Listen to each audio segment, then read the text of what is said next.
We've known the Earth is round for more than 2,000 years, and yet flat Earth theory keeps doing the rounds, growing, spreading, and pulling in new believers every single day. Today we're going to investigate why an idea that was settled by the ancient Greeks refuses to die. And by the end of this video, you'll understand exactly what keeps this mystery alive.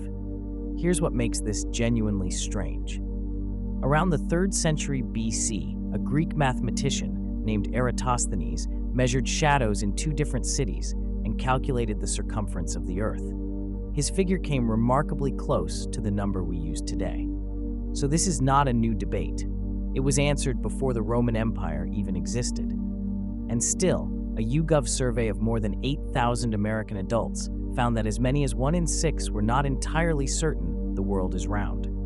A separate survey in Brazil found that roughly 7% of people there reject the idea completely. If you appreciate this type of content, hit that like button and let's get into it. So first, what do flat earthers actually believe? The modern movement traces back to a fringe society founded in the 1950s, and the core model goes like this. The Earth is a flat disk, the Arctic sits at the center, and Antarctica is not a continent at the bottom of the world. It's a wall of ice around the rim, roughly 150 feet tall, guarding the edge. Photos from space are dismissed as an elaborate hoax involving multiple governments, and the moon landing is considered fake. Some believers even argue that gravity is an illusion and that the disk is simply accelerating upward at 32 feet per second squared. Now, it's easy to laugh at that, but the investigative question, the one that actually matters, is why this idea spreads. And researchers who have spent time inside the movement point to 2 big forces. The first force is distrust of authority. A philosopher of science named Lee McIntyre attended a Flat Earth conference in Denver a few years back to study science denial up close, and he found something fascinating. The one belief every single attendee shared was that we never went to the moon.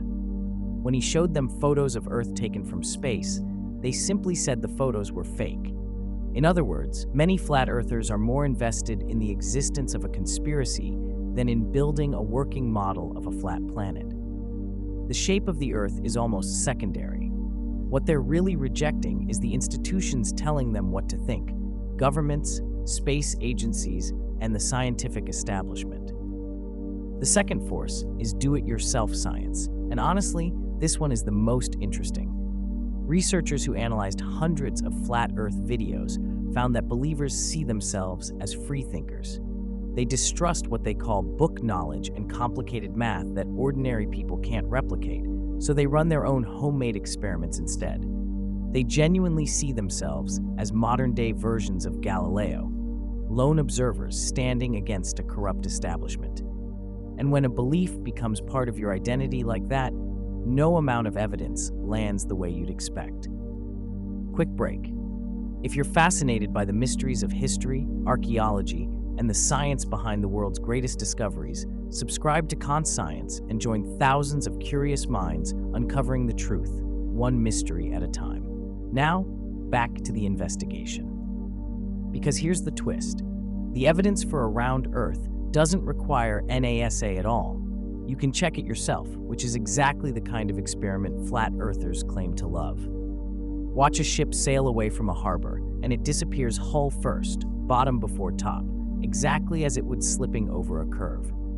Travel to the southern hemisphere, and the night sky changes completely, with constellations you can't see from the north.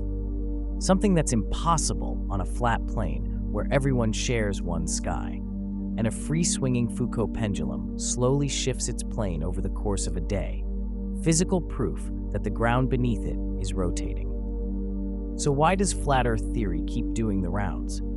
Because it was never really about the shape of the planet. It's about trust, identity, and the very human desire to feel like you've discovered a hidden truth that everyone else missed. That's what makes it a mystery worth studying. Not the disk, but the minds drawn to it. Understanding that might be the key to understanding every conspiracy theory out there. And if you want to keep investigating, I made a video on the mystery of China's pyramids, and you can check it out by clicking right here.